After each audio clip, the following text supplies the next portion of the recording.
insister sur ce point, s'agissant des morsures de chat ou de chien, c'est véritablement une urgence chirurgicale. Et nous voyons, mes collègues et moi, toutes les semaines, des drames fonctionnels au niveau de la main.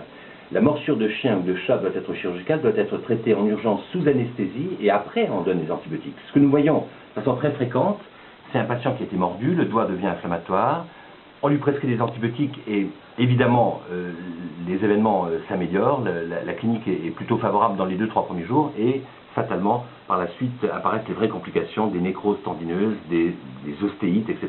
Donc le traitement antibiotique ne permet pas de régler la morsure de chat ou de chien qui reste une urgence chirurgicale.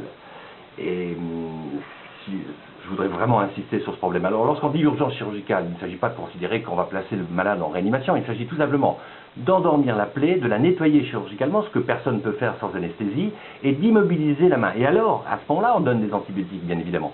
Mais après le traitement chirurgical, et on peut donc revoir le malade à la 48e heure pour juger de l'évolution première. Mais c'est très important. Alors, mais quand la morsure, quand le doigt ne gonfle pas, oui.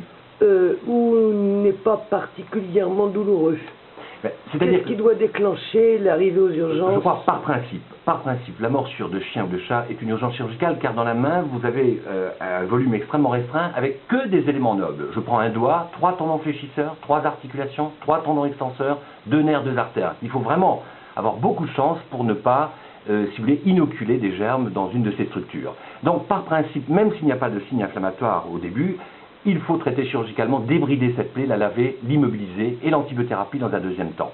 Donc c'est un principe de base.